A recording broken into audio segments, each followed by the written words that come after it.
All right. Welcome in, guys. Farzin Vasugian here with you for a late edition of the Chief Zone podcast. We've been doing a lot of these late shows lately, but hey, that's just the way things work out. Welcome in. My name is Farzin Vasugian. Appreciate you guys downloading and listening to this episode of the Chief Zone. For those of you staying up late, especially if you're on the East Coast or Central Time Zone area, and you're watching live, big thanks to all of you guys. It's going to be a shorter show today, but we have breaking news to get into. Ladies and gentlemen, the Kansas City Chiefs have signed Hollywood Brown.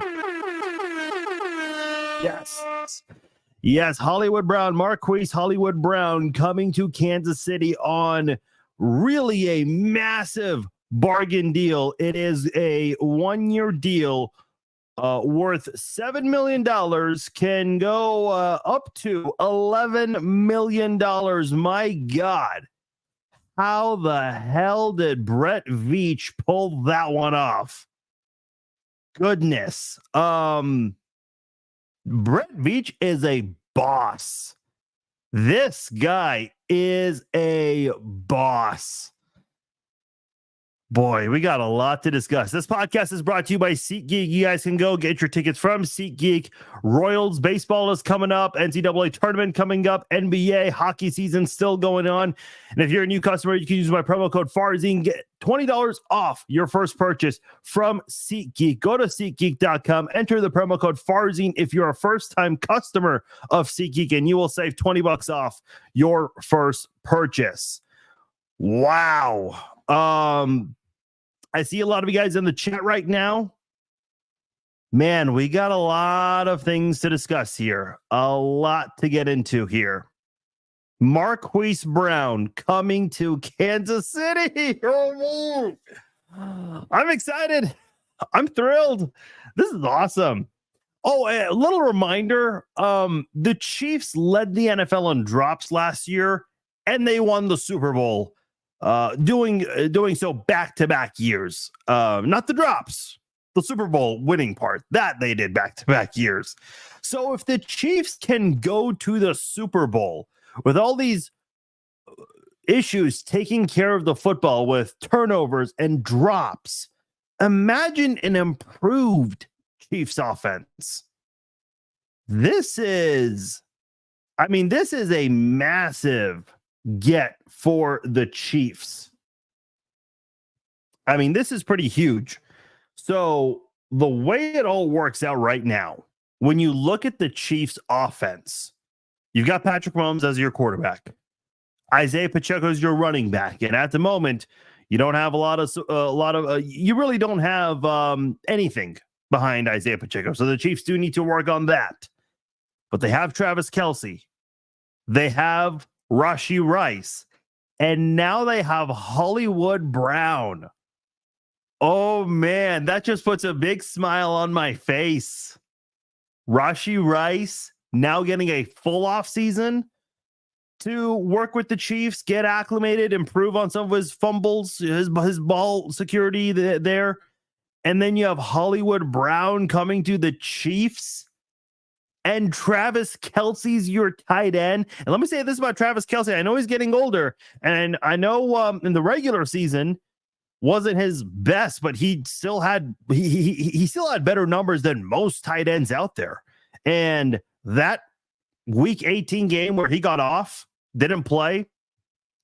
Yeah, I wanted him to get the 16 yards just as much as anybody, but not chasing the 1,000 yards, trying to do so for an 8th straight season. That paid dividends for the Chiefs offense. That was huge because I think that impacted Travis Kelce's play in the postseason. He had a phenomenal postseason. Yeah, he had a very quiet first half in the Super Bowl, but he went off in the second half, more than 90 yards in the second half. He dominated the Baltimore Ravens in the AFC Championship game. And now you can take some pressure off of Travis Kelce because it's not just Travis Kelce controlling the middle of the field. You got Rashee Rice on one side. You got Hollywood Brown on the other side.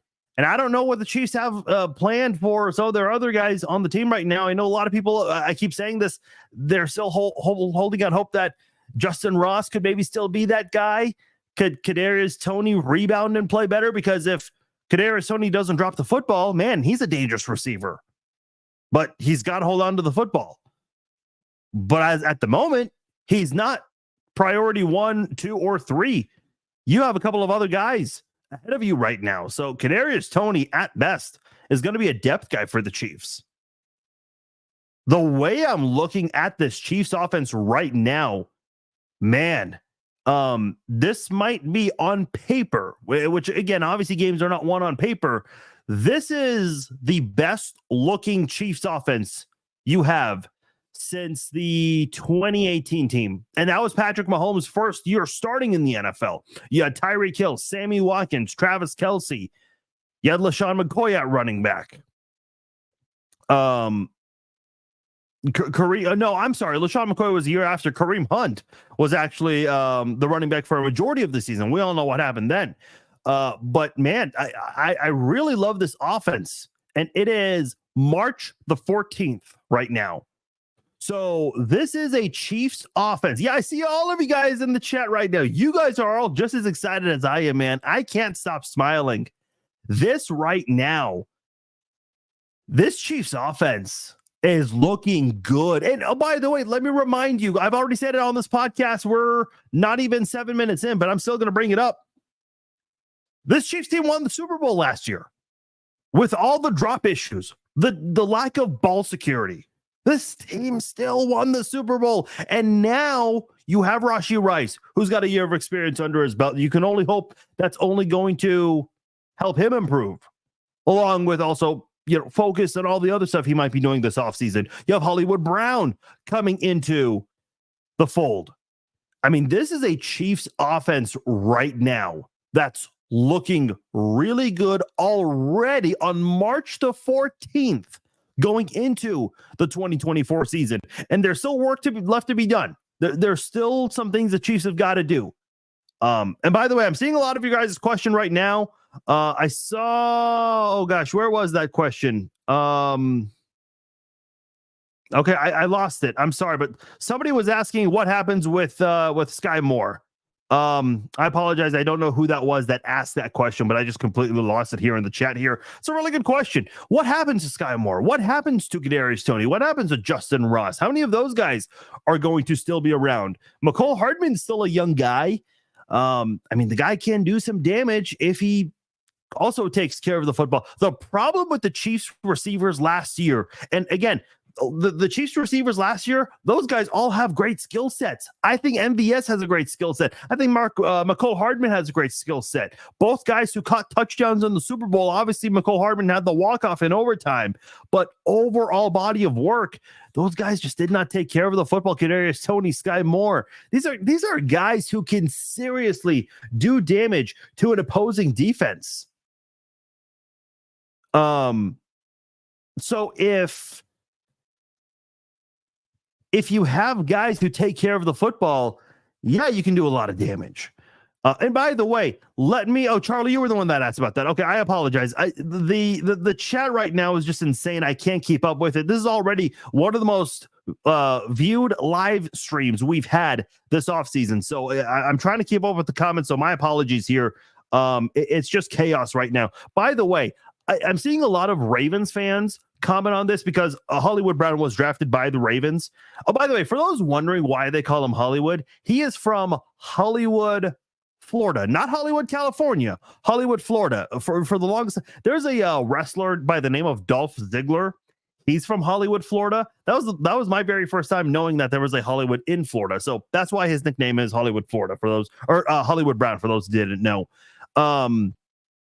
Okay, so let's look at Hollywood Brown's drop rate. In 2019, he was targeted 65 times, dropped the ball 3 times. In 2020, was targeted 95 times, dropped it 7 times. In 2021, his last year with the Ravens, he had 139 targets. He was targeted 139 times, and he committed 6 drops.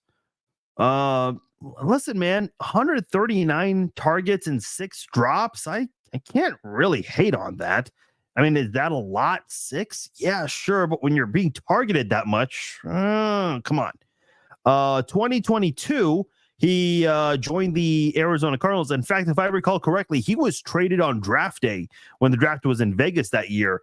So in his first year with the Cardinals, 103 targets, 3 drops, and then this past year, 94 drops or excuse me, 94 targets and 3 drops. So he's had 3 drops each of the last 2 years. And by the way, in the chat, Jim says he's a big upgrade from MVS. I mean, if he makes all those, it reaches all those incentives, you're essentially paying him the same amount as you would for MVS, but you're getting a much better player, much more explosive player too.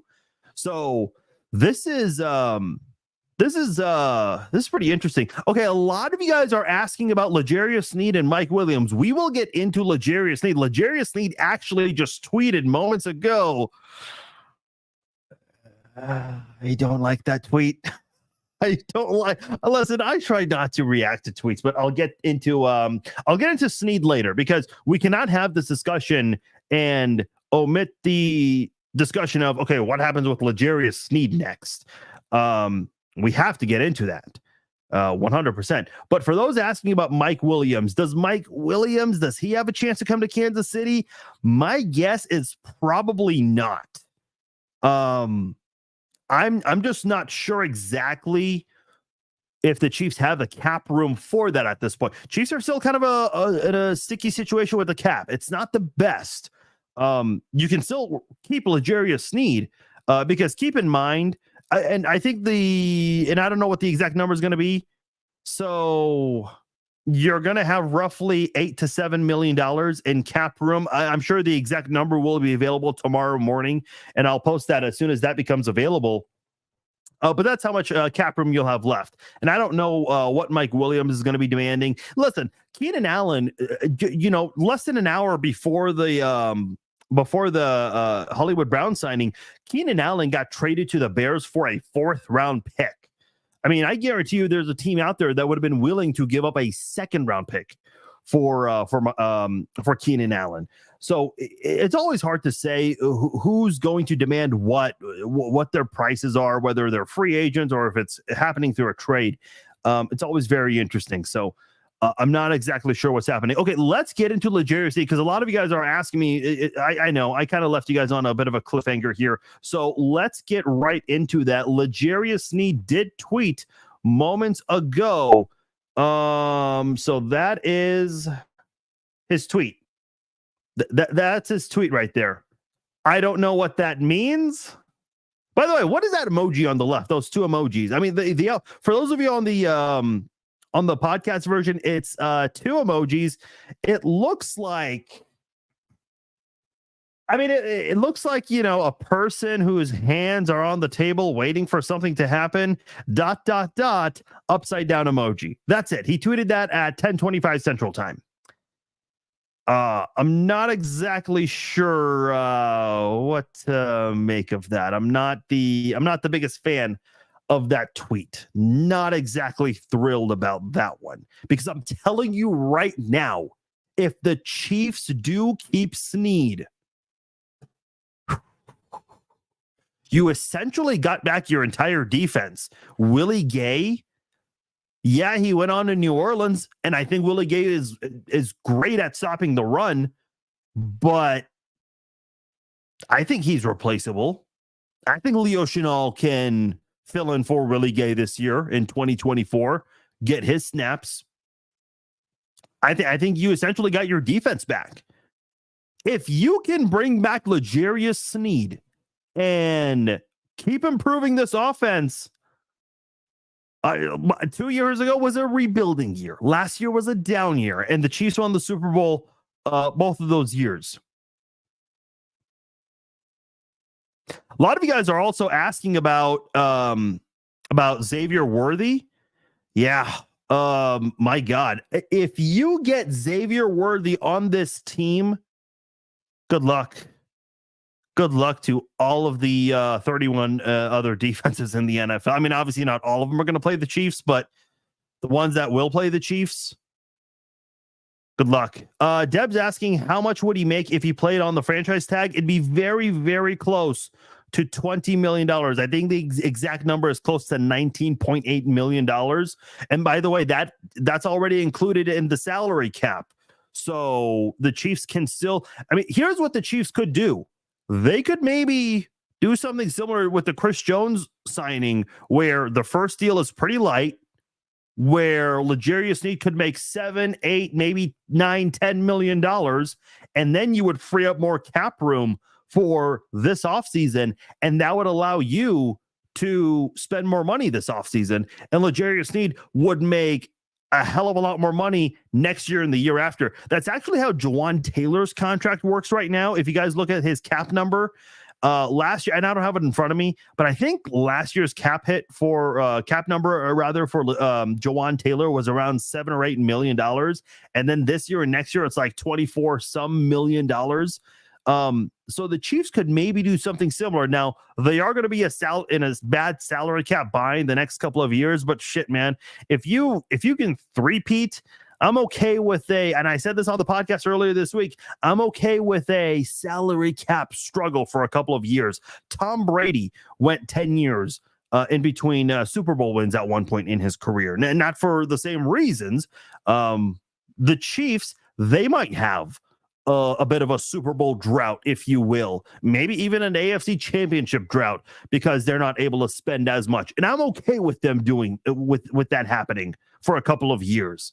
We all love the Chiefs constantly going to AFC championship games with Mahomes. They've never missed the AFC title game with Mahomes, but we also know, realistically speaking, that's going to end at some point. So if it happens in 2025, shit, man, you can't win them all. So if you three-peat this year, something that's never been done before, I don't know, man. I'm not going to lose any sleep if the Chiefs don't have as successful of a season for a few years after that. I mean, the salary cap, it's going to be, yeah, see, Aaron's saying I'm fine with that if the three-peat happens. Okay, a lot of you guys are also talking about the left tackle. I do agree. The left tackle spot, that is right now priority number one if you're the Chiefs. Here's what I would like to see the Chiefs do in the draft. Okay, let's say you don't find an offensive tackle in free agency. If you go to the draft, you can probably find your left tackle in one of the first 2 rounds. I've put out the name Patrick Paul out there. I think Patrick Paul would be a great left tackle for the Chiefs from Houston. 3-year starter, very good offensive tackle, and a lot of starting experience. That's always good entering the NFL. A lot of mock drafts see him being available by the time the Chiefs are on the board, number 64. So I like Patrick Paul. That's the name I've been shouting out for a few weeks now. Xavier Worthy, a lot of mock drafts, those simulated mock drafts, have him available, number 64. But I have a feeling with the 40 time and all the hype he's getting, I don't think he's going to go. I don't think he's going to be available that late in the second round. No, I think he's going to be late first round, early second round, which is, the zone where the Chiefs are in for the NFL draft. So I'm not exactly sure what's going to happen in the draft. Here's my draft wish list. Find your offensive tackle within the first 2 rounds, draft 2, maybe 3 wide receivers, and then just get some depth on your football team. Obviously, you need a running back. I don't know what the Chiefs have planned for the running back position behind Isaiah Pacheco. A lot of people think Jerick McKinnon will come back. LaMichael Pirine, he looked pretty good in the preseason a couple of years ago. Not a couple of years ago, last year, I should say. Deneric Prince also had a good preseason last year as well. So those are guys that, I think the Chiefs are going to be thinking about and trying to keep as part of this 53-man roster. So we'll see what they want to do with that.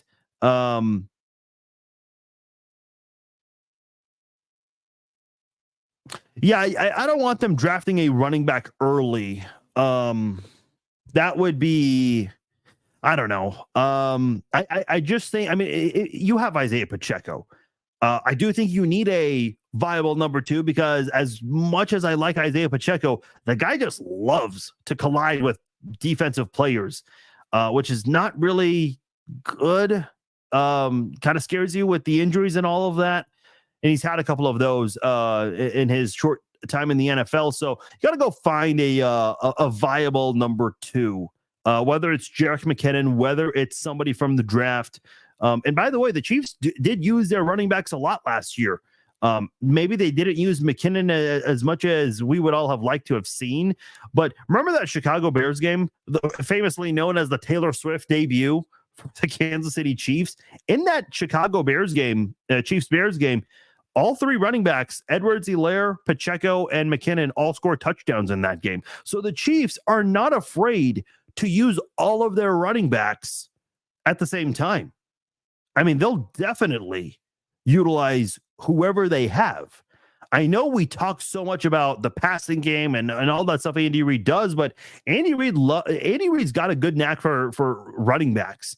You look at what he had in Philadelphia with LaShawn McCoy, Brian Westbrook. He comes to Kansas City and he turns Jamaal Charles into a better running back. Kareem Hunt in his short time with the Chiefs was a very good running back.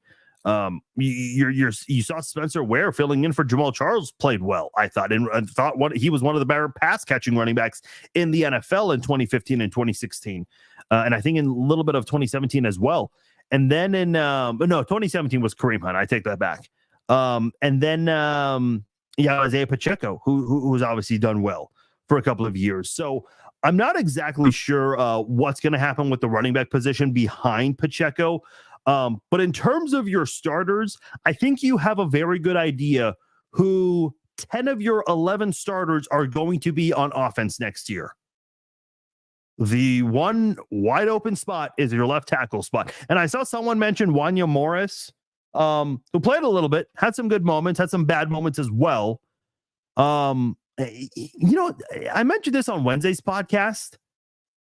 Lucas Niang, I really liked in 2021. I thought Lucas Niang was a great right tackle for the Chiefs. Remember that? You had three rookies starting. Creed Humphrey, Trey Smith, and Lucas Niang. Lucas Niang was drafted in 2020, but he opted out that season because of the pandemic. And so his actual rookie year was 2021. And I thought he looked good up until his injury. And we haven't seen much of Lucas Niang since then. So I don't know if Lucas Niang and the Chiefs like the idea of playing left tackle instead of right, because the Chiefs have Jawan Taylor locked in there, especially with that hefty contract. So I don't know.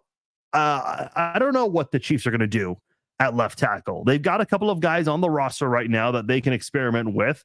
They could also draft somebody. Maybe they sign someone in free agency and surprise us with another team-friendly deal. I know Tyron Smith from the Cowboys. He's a great left tackle, but yeah, he does deal with a lot of injuries. So if the Chiefs can get him to a very friendly deal, I think he's worth it. I know a lot of people are kind of scared of that idea because of his injuries, but I'm not opposed to it. I think that'd be very good, in fact. Overall, I love the look of this Chiefs team going into 2024. I really do. You got two good wide receivers, Rashee Rice and Hollywood Brown. And then Travis Kelce's your tight end. Isaiah Pacheco's your running back. Here's the thing. When you have all of these great skill position players, you add in a guy like Hollywood Brown, it does take the pressure off everybody a little bit. Takes the load off Pacheco a little bit. Takes the load off Kelce a little bit. And you got to help Travis Kelce because we all know he isn't getting any younger. And by the way, Marquise Brown, he's 26 years old. When is his birthday?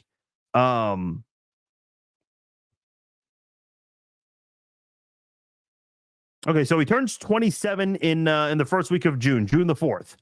So still a young guy who, not young, but that's not old either. That's a good position. That's a good age to try to get into your prime and start doing big things. Here's the thing with Hollywood Brown. He's never really had a viable quarterback. Yeah, Lamar Jackson has 2 MVPs, but it's not because he was some passing threat those 2 years he won the MVP award. One of those years, yeah, Hollywood Brown was with Lamar Jackson. But we all know, I mean, what are they known for in Baltimore? Running. With their running back, with their quarterback, they're a run-heavy football team. And that hasn't translated to a lot of success in the playoffs. It's great in the regular season. It's funny because Fox Sports put out a graphic comparing the Chiefs to the Ravens, and they're asking, who do you like better? And a lot of people were joking in the comments saying that they like the Ravens in the regular season, but the Chiefs in the postseason, which I got a kick out of that. But now with Marquise Brown joining the Chiefs, you got to think, I mean, you have to assume that Marquise Brown, this is the best situation he's ever been a part of. Why do you think he's taking less money to come to Kansas City? Because he probably could have got a lot more money elsewhere. This is someone who wants to win a ring, has not been in the best situations. Yeah, the Ravens are a playoff team, but what do the Ravens do beyond making the playoffs? Not much. What's Lamar Jackson's playoff record? What, like 2-5? Yeah, I like Derrick Henry a lot. I know he's going to be a great running back for them. But I also wonder, are they going to be relying on Derrick Henry maybe too much? Not that Derrick Henry's not capable of destroying a defense all by himself. The guy's a monster. But I just wonder if he's going to be carrying that Ravens team. And I don't know if you can do that in the playoffs.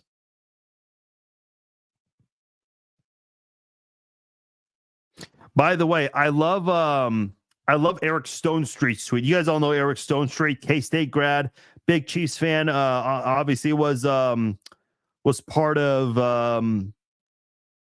Modern Family. I've never seen that show. My mom's a huge fan of the show.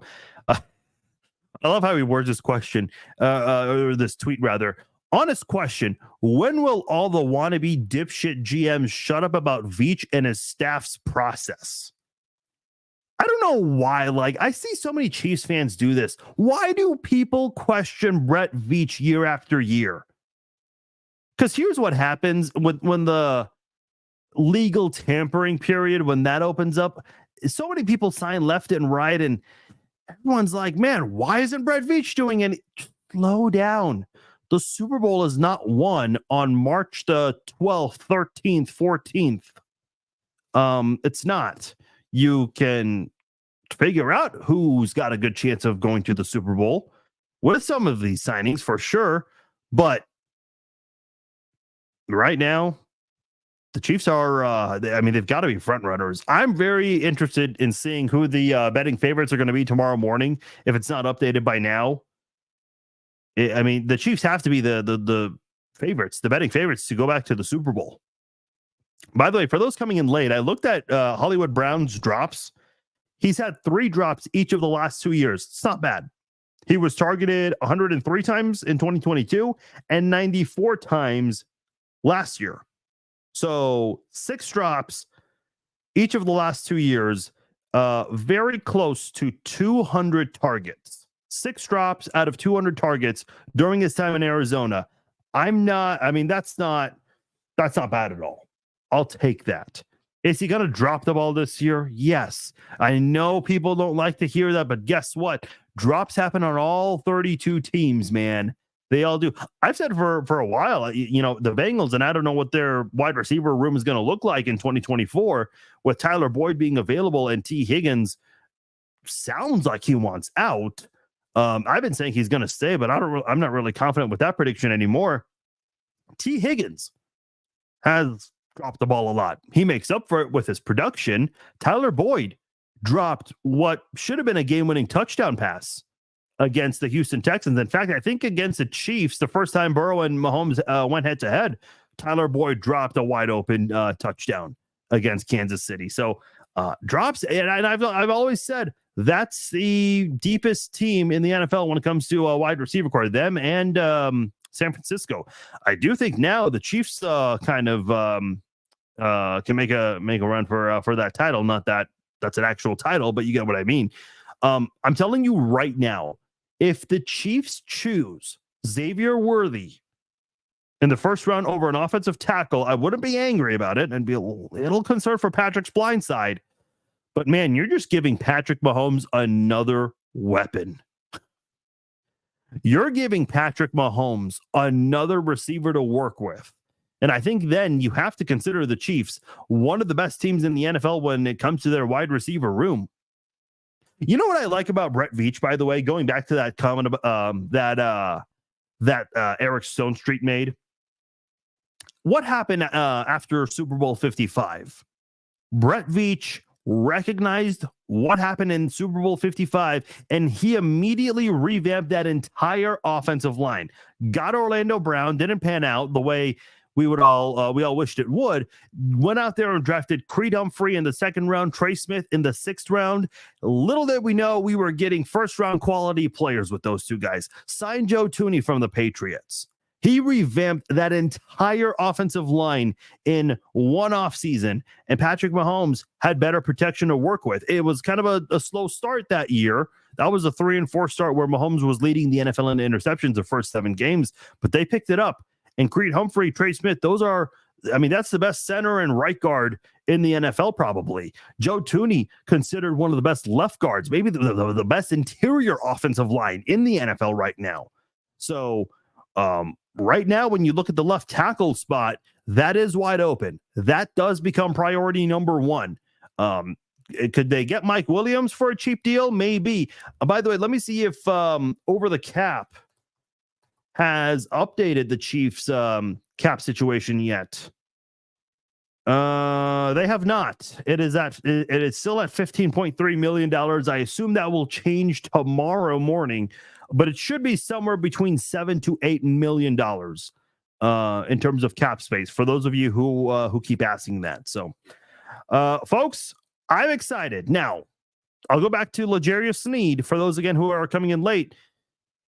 That is the one I'm a little worried about. What do the Chiefs do with L'Jarius Sneed? You still have the cap room to keep him, but can you get him to a deal very similar to Chris Jones, where the first year is light on the cap number, and then you pay him more second year, third year, and fourth year? Make that guaranteed, because I think that's what L'Jarius Sneed wants. He wants to stay. He said that in an interview a couple of days ago. So if the Chiefs can find a way to re-sign Sneed rather than have him go through the whole franchise tag drama, oh boy, you got essentially your entire defense back and you're improving your offense.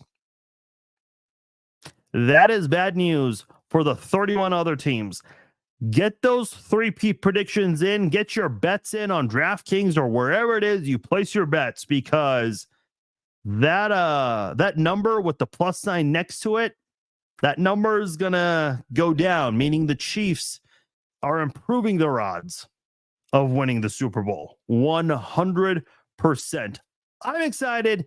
Get the 3P banner going, because this move right here definitely helps Patrick Mahomes and this Chiefs offense. All right, guys, it's late on a Thursday. I appreciate all of you in the chat who interacted with me on Facebook and on YouTube. By the way, for those of you who are watching on Facebook, if you guys would, please subscribe to the YouTube channel. You can actually see it below right here, youtube.com/The Chiefs Zone. We're going to start putting more video content on the YouTube channel. So we definitely need a certain volume number of followers, so that way the YouTube content can get noticed as well. So please make sure you guys are subscribed to the YouTube channel.